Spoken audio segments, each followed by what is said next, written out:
नमस्कार दोस्तों, wealth sky के एक और नए इंटरेस्टिंग वीडियो में आप सभी लोगों का स्वागत है। मेरा नाम है सुधीर और बात करेंगे इस वीडियो में हम निफ्टी एंड बैंक निफ्टी के बारे में। दोनों के चार्ट को अंडरस्टैंड करेंगे, समझने की कोशिश करेंगे कल का ट्रेडिंग सेशन हमारे लिए कैसा रह सकता है, क्योंकि जाहिर सी बात है नया वीक स्टार्ट होगा। मंडे का ट्रेडिंग सेशन रहेगा और मंडे का ट्रेडिंग सेशन हमारे लिए कैसा रह सकता है, इस चीज़ को हम अंडरस्टैंड करने की कोशिश करेंगे। तो जल्दी से इस वीडियो को स्टार्ट करते हैं। वीडियो स्टार्ट करने से पहले सबसे पहले बात कर लेते हैं ग्लोबल मार्केट की। और ग्लोबल मार्केट में मैंने आपको एक पॉइंट हमेशा बताया है, पिछले ऑलमोस्ट 2 महीने से एक ही पॉइंट बता रहा हूँ कि ग्लोबल मार्केट की जो परफॉर्मेंस है उसमें कोई भी वीकनेस नहीं आएगी, वो स्ट्रॉन्ग रहेंगे। क्यों रहेंगे? क्योंकि ऑलरेडी सारे मार्केट ने लगभग लगभग सारे, जैसे इंडियन मार्केट तो सबसे पहले लाइफ टाइम हाई पे गए थे, उसके बाद यूरोपियन मार्केट गए थे जहाँ पे कि इन्फ्लेशन का सबसे ज़्यादा प्रॉब्लम था। अब यूएस मार्केट की बारी है और वो कंटिन्यूसली आपको स्ट्रॉन्ग ही दिखाई देंगे। थोड़ा बहुत यहाँ पे कंसोलिडेशन होगा, रिट्रेसमेंट होगा, तो वहाँ पे आपको कुछ ज़्यादा सोचने की ज़रूरत नहीं है। जैसे कि आप देख रहे हो यहाँ पे कि यहाँ से एक पूरा मूवमेंट हुआ, फिर ये ऑलमोस्ट 1 महीने का कंसोलिडेशन, फिर ये ब्रेकआउट। अब ये थोड़ा-सा, क्योंकि ऑलरेडी यहाँ से अगर देखोगे तो 13,750 से ऑलमोस्ट 14,250 पहुँच गया, तो करीब-करीब 500 पॉइंट का यहाँ पे रन अप ऑलरेडी हो चुका है। तो थोड़ी-सी प्रॉफिट बुकिंग आई है और ये आती रहेगी, बट ये प्रॉफिट बुकिंग हमेशा एक स्ट्रॉन्ग पुल बैक को इनवाइट करेगी, ये ध्यान रखना। क्योंकि जब तक ये लाइफ टाइम हाई हिट नहीं कर देता, डाउ जोन्स या नैस्डैक कोई भी एक इंडेक्स जब तक ये लाइफ टाइम हिट नहीं कर देता, तब तक यहाँ पे ये बुल रन चलता रहेगा और हमारा मार्केट में खासकर निफ्टी आपका आउट परफॉर्म करता रहेगा। इस पॉइंट को आपको ध्यान में रखना है। यानी कोई भी करेक्शन आता है इनके अंदर, जैसे ही एक ग्रीन कैंडल बने, आप समझ लीजिए कि हमारा मार्केट भी चलने को तैयार है। ठीक है। दूसरी चीज़ है, अगर हम देखें यहाँ पे, अगर मैक्स में जाते हैं तो हमें यहाँ पे देखने को मिलेगा कि अभी भी अगर यहाँ से हम नैस्डैक का अगर हाई देखें तो 16,000 का हाई है और 14,000 पे चल रहा है।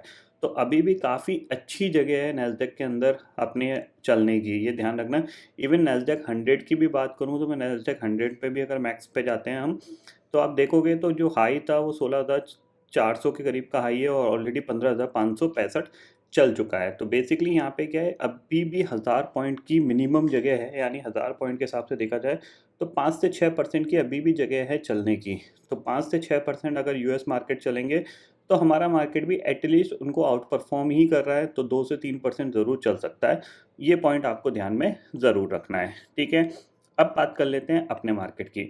अपने मार्केट में अगर चलें तो सबसे पहले ऑप्शन चेन डाटा देख लेते हैं। ऑप्शन चेन डाटा को अगर देखें तो ऑप्शन चेन डाटा में हमें क्या इंडिकेशन मिल रहा है। देखो, 19,600 की जो पुट है वहाँ पे ओपन इंटरेस्ट बढ़ता हुआ दिखाई दे रहा है। 25 लाख का ओपन इंटरेस्ट यहाँ पे ऐड हो गया है। 19,500 की पुट पे करीब 1 करोड़ का ओपन इंटरेस्ट दिख रहा है। कॉल पे चलते हैं तो 19,600 की कॉल पे 55 लाख और 19,500 की कॉल पे 50 लाख। यानी अभी तक क्या हो रहा था, देखो इस डाटा से क्या चीज़ देखने को मिल रही है, अभी तक क्या हो रहा था कि पुट राइटर्स ऊपर शिफ्ट नहीं हो रहे थे।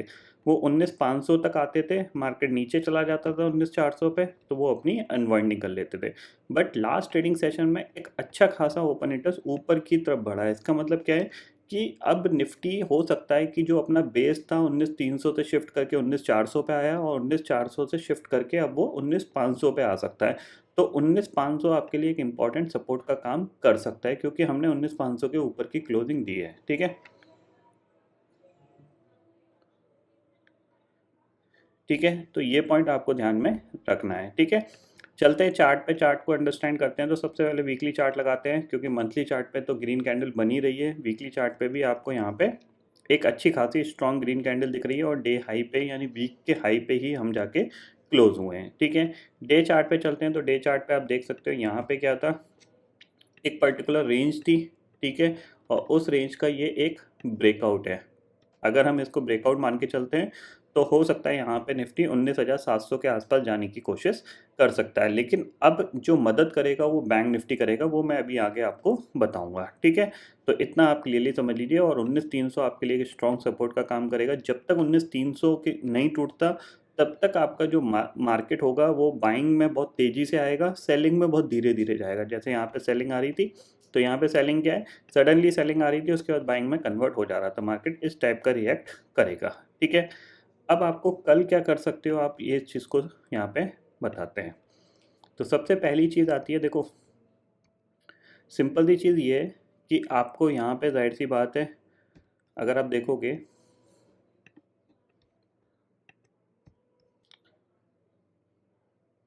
ये पर्टिकुलर एरिया रेजिस्टेंस का था, क्योंकि आप देख रहे हो यहाँ पे हमने ब्रेकआउट दिया, बट ये ब्रेकआउट सस्टेन नहीं कर पाया था और हम नीचे आके क्लोज हुए थे। फिर हम इसी लेवल के आसपास खुले, फिर नीचे चले गए, फिर हमने ऊपर गया तो यहीं पे मल्टीपल टाइम रेजिस्टेंस लेके फिर हमने ये ब्रेकआउट दिया था, ठीक है। बट एक चीज़ ध्यान में रखिएगा, ये बहुत शार्प बाइंग है। तो नॉर्मली शार्प बाइंग क्या होती है, अगर गैप अप खुल गया तो ये डाइल्यूट हो जाती है धीरे धीरे, 1 या 2 दिन में ये डाइल्यूट हो जाती है।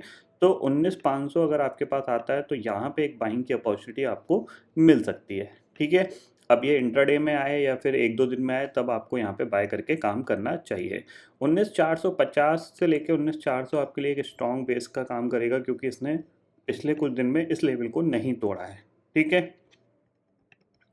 अगर कल बहुत बड़ा गैप अप खुल जाता है, मान लो बहुत बड़ा मतलब 100 पॉइंट का गैप अप खुल जाता है, तो फिर हम यहाँ पे थोड़ा-सा नेगेटिव साइड पे काम करने की कोशिश करेंगे, क्योंकि ऑलरेडी 19,500 से यहाँ से चला और अगर 100 पॉइंट का गैप अप खुल गया, तो फिर थोड़ा-सा नेगेटिव सेटअप कोई बनेगा तो हम सेल करने की कोशिश करेंगे, क्योंकि ये फिर गैप क्रिएट करेगा और हो सकता है ये गैप फिल करने के लिए नीचे आ जाए और बाइंग साइड पे हमें कोई अपॉर्चुनिटी ना मिले। अगर ये फ्लैट खुलता है तो हम थोड़ा-सा प्राइस एक्शन ढूँढने की कोशिश करेंगे, जिस साइड बनेगा उस साइड हम ट्रेड करेंगे। नॉर्मली क्या है कि अगर ये गैप में खुलता है तो ये धीरे-धीरे इसको डाइल्यूट कर सकता है, फिर 1-2 दिन बाद ये इस मूवमेंट को भी डाइल्यूट कर सकता है, क्योंकि जब भी ये शार्प बाइंग आती हैं, ये ज़्यादातर टाइम डाइल्यूट हो जाती हैं। ये पॉइंट आपको ध्यान में रखना है, ठीक है। निफ्टी का ये समझ में आ गया आपको। अब बात करते हैं बैंक निफ्टी, और बैंक निफ्टी काफ़ी ज़्यादा इंपॉर्टेंट है। बैंक निफ्टी इसलिए इंपॉर्टेंट है क्योंकि बैंक निफ्टी ने अपने एक इंपॉर्टेंट लेवल से लास्ट ट्रेडिंग सेशन में सपोर्ट लेके एक स्ट्रॉन्ग बाउंस बैक दिखाया है एंड ऑफ द डे तक। अगर आप देखोगे यहाँ पे 5 मिनट के चार्ट पे जाओगे, ये स्ट्रॉन्ग बाउंस बैक है। ये मतलब कोई ऐसी बाइंग अभी तक बैंक निफ्टी में पिछले कुछ दिनों में नहीं देखने को मिली थी। आपको दिख रहा है कहीं कंटिन्यूसली कोई बाइंग दिख रही है? नहीं। आपको यहाँ पे भी कोई नहीं दिखेगी, इस चैनल में भी कोई नहीं दिखेगी, इवन यहाँ पे भी नहीं दिखेगी, यहाँ कहीं भी नहीं दिखेगी, यहाँ पे भी नहीं दिखेगी। बट ये अब हुई है लास्ट ट्रेडिंग सेशन में। इसका मतलब क्या है कि कहीं ना कहीं बैंक निफ्टी आपके लिए एक बेस बना चुका है। तो बेस बना चुका है तो जाहिर सी बात है ऊपर इसके चांसेस बन सकते हैं कि अब निफ्टी से ज़्यादा थोड़ा सा बैंक निफ्टी मूव करे, क्योंकि निफ्टी ऑलरेडी चल चुका है पिछले 2-3 ट्रेडिंग सेशन में। बैंक निफ्टी ने पिछले 3-4 ट्रेडिंग सेशन में आपको एक साइडवेज मूव दिखाया है और यहाँ पे एक पैटर्न भी बना हुआ है। अगर आप देखोगे तो ये आपका पोल हो गया, ये फ्लैग हो गया इस तरीके से, ठीक है। तो इसका ये ब्रेकआउट आएगा तो टारगेट आपके यहाँ तक के बनेंगे, यानी एक नया life time high bank Nifty लगा सकता है इस वीक में, ठीक है। उसके लिए इम्पॉर्टेंट लेवल क्या होगा? उसके लिए इम्पॉर्टेंट लेवल होगा 45,100 के ऊपर की क्लोजिंग। अगर 45,100 के ऊपर ट्रेड करना भी स्टार्ट करते तो अभी आप समझ जाइएगा कि ये पॉजिटिव साइड, इवन 45,000 के ऊपर भी ट्रेड करना स्टार्ट कर जाए तो अभी आपको पॉजिटिव साइड पे बैंक निफ्टी में रहना है। निफ्टी के लिए आप थोड़ा सा साइडवेज रह सकते हो, बट अब बैंक निफ्टी को थोड़ा सा पॉजिटिव साइड पे आपको देखना है, ठीक है। शॉर्टर टाइम फ्रेम में चलते हैं 15 मिनट में, तो आप ये समझ लीजिए कि 44,600 आपके लिए एक बाइंग एरिया है। इसके आसपास आता है तो बाय करके ही काम करो, ठीक है ना। ये जो लेवल है ये आपके लिए एक बाइंग लेवल है, ठीक है। अगर यहाँ पे आता है और ऊपर की तरफ बाइंग लेवल जो होगा वो होगा आपका ये स्विंग हाई निकलते ही 45,080 के ऊपर अगर ये सस्टेन करना स्टार्ट कर गया तो ये भी इसके ऊपर भी आपका एक बाइंग एरिया है। और इसके बीच में अगर आपको कुछ करना है तो आप थोड़ा बहुत कर सकते हो। मान लो आपको सेल करना है तो आप यहाँ पे सेल कर सकते हो ये स्टॉप लॉस डाल के। अगर ये नीचे आता है तो आप यहाँ पे बाय कर सकते हो ये स्टॉप लॉस लगा के। तो ये चीज़ है। तो मैं आपको सजेशन ये दूंगा कि बैंक निफ्टी को आपको थोड़ा सा बाइंग साइड पे व्यू लेके चलना चाहिए बैंक निफ्टी का, क्योंकि अब मेरे को लग रहा है कि ये बैंक निफ्टी यहाँ से क्या कर रहा है, बाउंस करने को तैयार है, ठीक है। क्योंकि पिछले कुछ दिन में ये कंटिन्यूसली गिरा है, अब इसके अंदर एक स्ट्रॉन्ग बाउंस बैक आना चाहिए। दूसरी चीज़ है, आप ये यहाँ से जब आप एक ट्रेंड लाइन खींचोगे तो ये ट्रेंड लाइन आप इस तरीके से मार्क कर लो, ठीक है। चाहे आप इस हाई से मार्क कर लो, ओके, ठीक है। इस हाई से मार्क कर लो, ठीक है, ताकि आपको क्लियरली पिक्चर दिखाई दे। तो अब यहाँ पे आपको क्या पिक्चर दिखाई दे रही है कि ये एक ट्रेंड लाइन है, इस आई को इस आई से हमने मिला दिया है। तो कहीं ना कहीं ये आपकी अब ये 44,950 के आसपास है।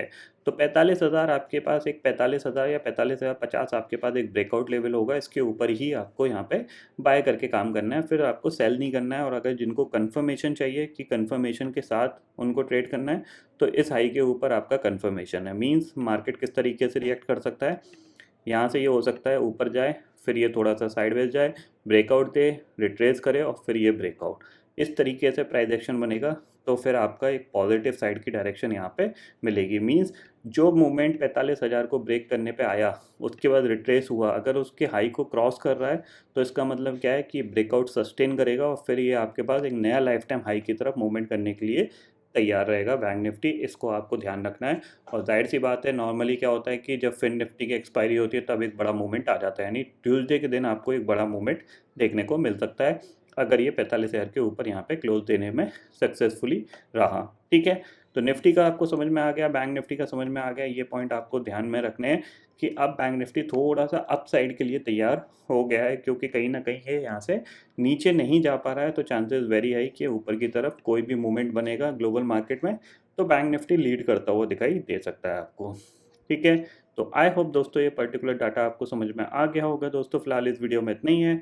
आई होप ये वीडियो आपको पसंद आएगा। वीडियो पसंद आता है तो लाइक और शेयर जरूर करिएगा और चैनल को जो सब्सक्राइब कर लीजिए, क्योंकि मैं सुधीर लेके आता रहूँगा हर दिन आपके लिए नए नए वीडियो। इसी के साथ शुक्रिया दोस्तों, जय हिंद।